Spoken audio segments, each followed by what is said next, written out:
Welcome to the Fear and Greed Afternoon Report for Friday the 2nd of September 2022. I'm Sean Aylmer. Every afternoon we've got the 5 stories that happened today that you need to know about. Story number 1, the S&P ASX 200 finished the day down 0.3% to 6,829 points, ending the worst week for the market since mid-June. For the 5 sessions, the bourse was off nearly 4%. Today, the materials sector led the market lower on the back of concerns about demand for iron ore out of China. Another major city in that country has gone into lockdown due to COVID.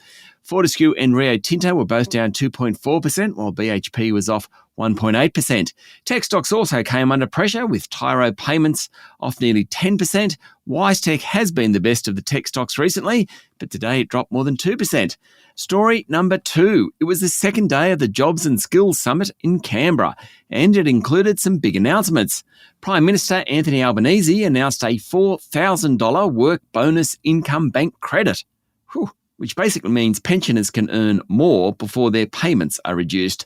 There was also an increase in the permanent migration ceiling to $195,000 for this financial year.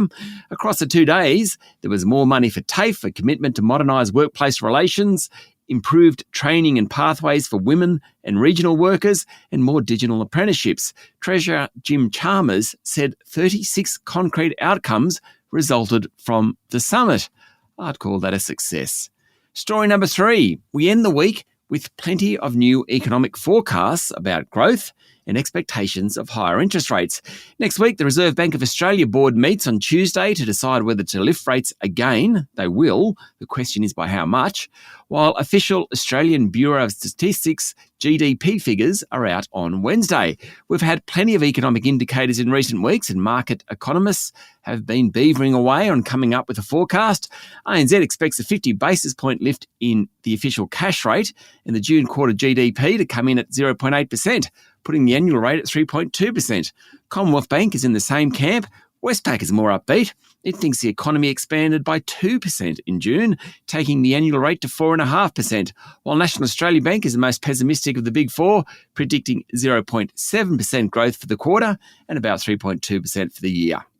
Story number 4. Prestige car maker Mercedes-Benz has been hit with a $12.5 million fine in the federal court after the Australian Competition and Consumer Commission pursued it for a lack of urgency in communicating with some customers over the recall of potentially deadly Takata airbags. The Takata airbags, made by a Japanese group, have been the subject of a worldwide recall across many car brands since about 2014.